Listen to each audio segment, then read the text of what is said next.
네, 안녕하십니까. 2026학년도 명덕여고 1학년 1학기 기말고사 총평을 맡게 된 사과나무 수학 오상혁 선생님이라고 합니다. 네, 간단한 제 양력이고요. 일단 저희가 간략한 총평을 들어가기 앞서서 제가 말씀드리고 싶은 부분을 요약을 해놨는데 한 4가지 정도가 있습니다. 첫 번째, 난이도 같은 경우는 중이다 라고 말씀드리고 싶어요. 상까지 가기에는 조금 부족한 시험이 아니었냐 싶고, 중간고사보다 쉬웠다. 두 번째 같은 경우는 시험을 본 모든 학생들은 전부 공감하실 거라고 생각합니다. 그 다음 세 번째, 이게 굉장히 특별한 부분인데 교과서와 부교재 연계율이 100%입니다. 네, 한 문항도 외부 또는 모의고사에서 기출되었다고 보기 힘들고, 교과서랑 부교재를 성실하게 깔끔하게 수행한 학생들이라면 굉장한 연계율을 체감했을 거다라고 보실 수 있고, 네 번째, 하지만 그렇다고 시험이 쉬웠다 하지만 100점, 90점이 수두룩하게 쏟아졌냐? 그건 아닙니다. 90점 이상 받기에 쉬운 시험은 아니었다. 일반적으로 60점부터 80점까지 학생들이 굉장히 빽빽하게 분포하고 있을 거다라고 예상해 주시면 될 것 같습니다. 자, 일단 간략하게 출제 범위 및 문제 구성인데요. 요건 다 아시다시피 천재교과서, 연립방정식부터 행렬, 그 다음에 올림푸스 유형편 출제됐고요. 특별한 부분은 교과서 11문제, 올림푸스 13문제를 통해서 외부 문항 또는 모의고사, 시중 문제집 등에서 출제된 문항이 한 문항도 없었다. 전부 다 연계되었다. 완벽하게 범위 안에서 다 출제하셨다라고 보시면 됩니다.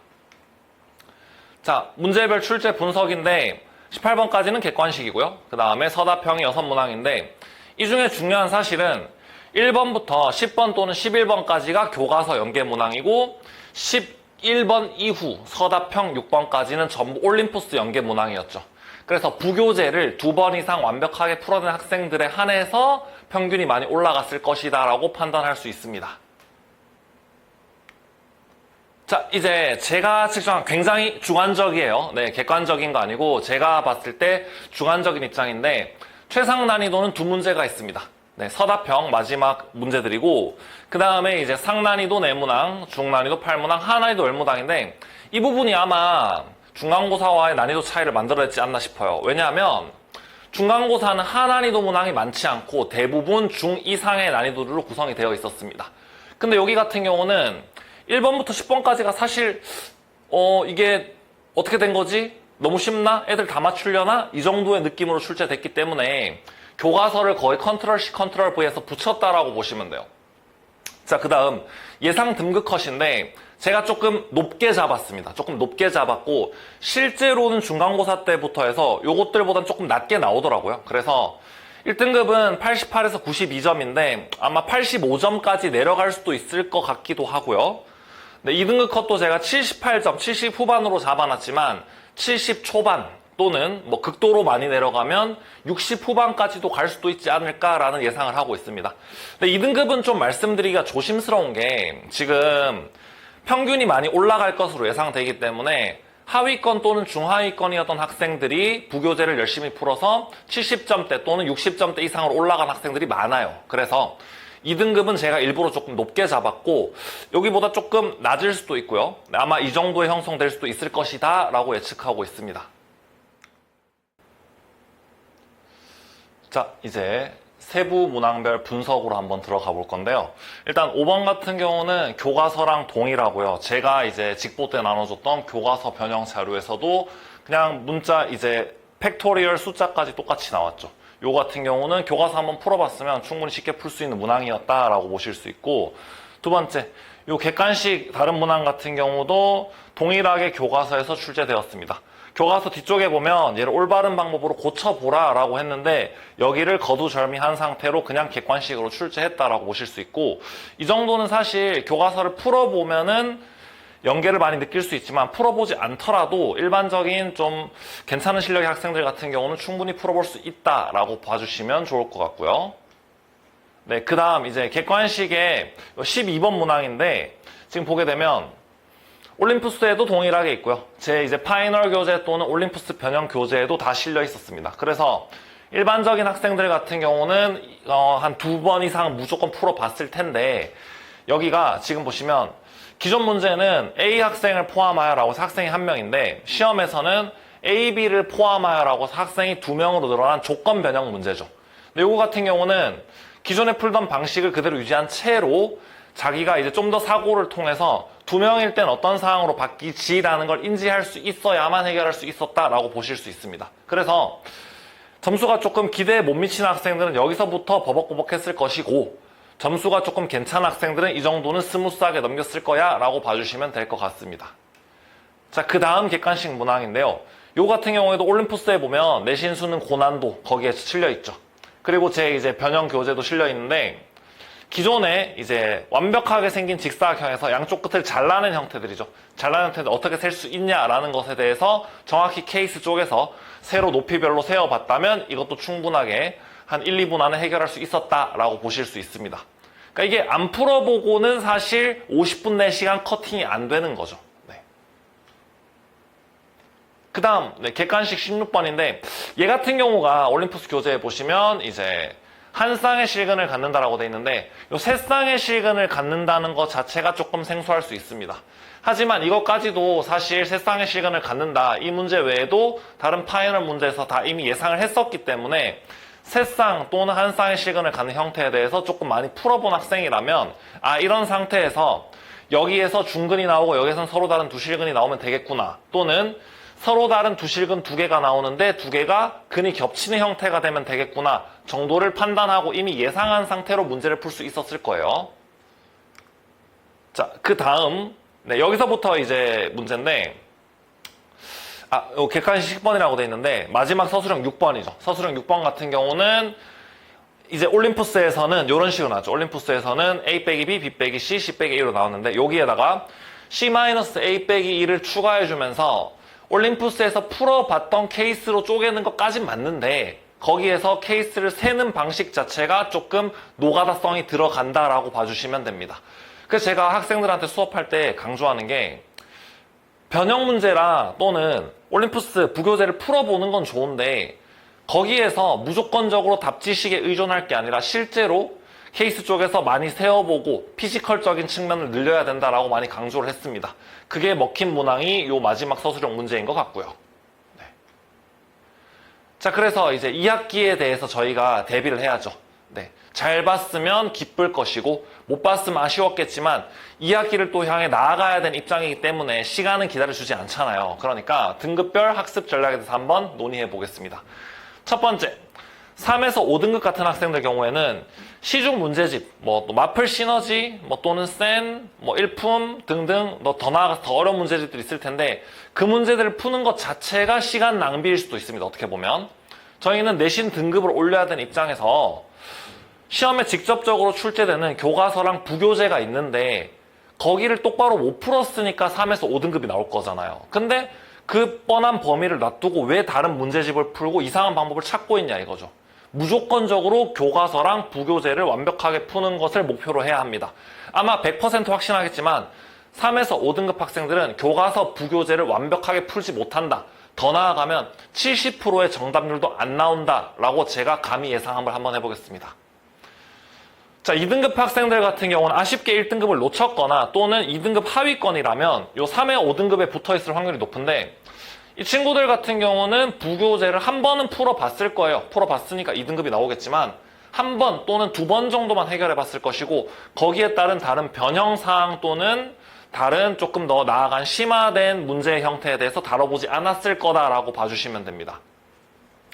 이 친구들 같은 경우는 기본적으로 3번 이상 푸는 걸 목표로 해주시면 좋고, 그 다음에 평소에 고난도 문제를 염색하면서 해설을 보지 않고 혼자서 문제 해결력을 키우는 추론력을 늘려보는 방향으로 훈련을 해보면 좋을 것 같습니다.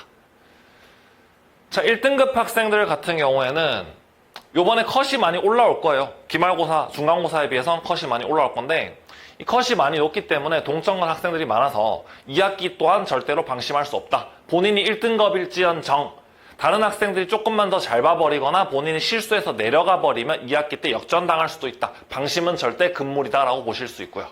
그래서 올림푸스 자체 같은 경우는 1등급 학생들 같은 경우는 올림푸스를 막 주구장창 3번, 4번씩 풀 필요는 없습니다.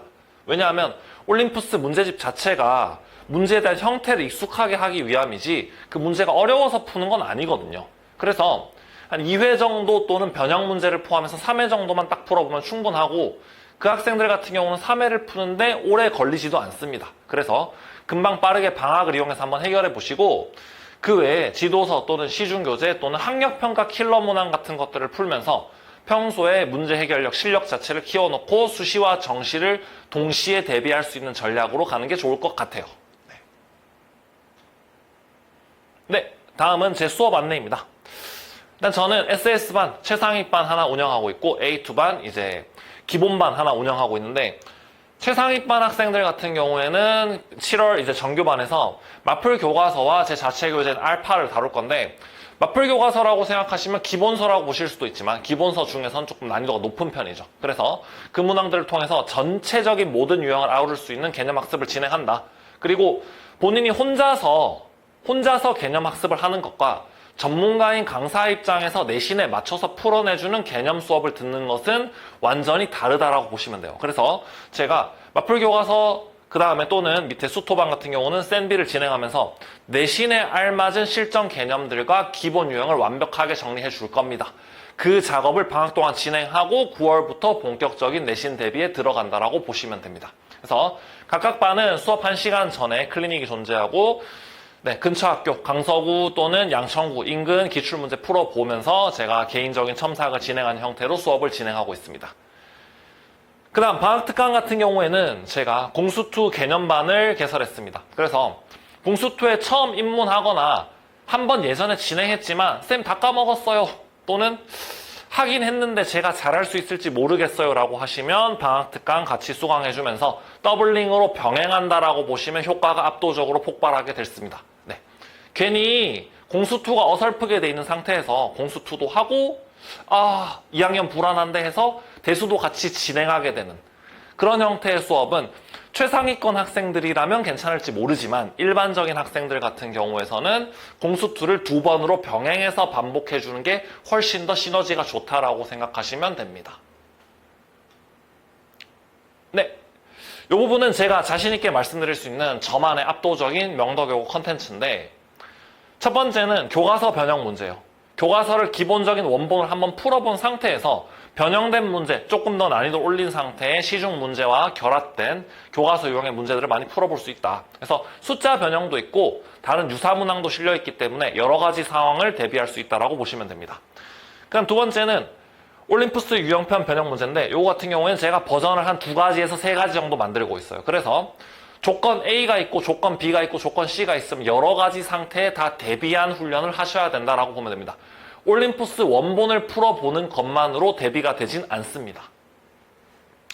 네, 마지막 파이널 모의고사 같은 경우는 제가 명덕여고의 난이도를 맞춰서 상중하 버전으로 여러 가지가 있고요. 보통 한 7회에서 8회 정도 제작하게 되는데, 실제 시간을 재고 OMR 마킹을 한 상태로 타임어택을 연습해보는 파이널 모의고사다라고 보시면 됩니다.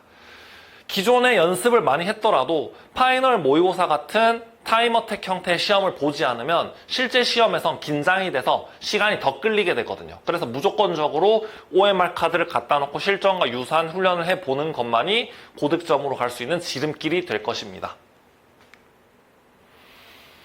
네, 그래서 그때 말씀드렸던 유형편 변형에 대한 버전인데, 원본을 보시면 이렇게 돼 있고, 이제 제 문제집에 실려있는 변형 문제 파트 1을 보시면 이런 식으로 돼 있고요. 그 다음에 파트 2를 보시면 이렇게 돼 있는데, 다 숫자나 조건들이 조금씩 다릅니다. 숫자나 조건을 조금씩 다르고, 여기 보면 0에서 6이고요. 여기 보면 0에서 5고, 그 다음 얘는 뭐 객관식 1에서 7, 얘는 1에서 6 주관식이다. 이렇게 볼 수 있습니다. 시험 문제는 실제로는 C-A 빼기 1을 추가한 조금의 더 변형이 들어간 형태였죠. 물론 저희가 시험 문제를 정확하게 다 예측할 수는 없지만 상황이 달라졌을 때에 대한 대비 능력을 키우는 것은 충분히 의미가 있다라고 봐주시면 될 것 같습니다.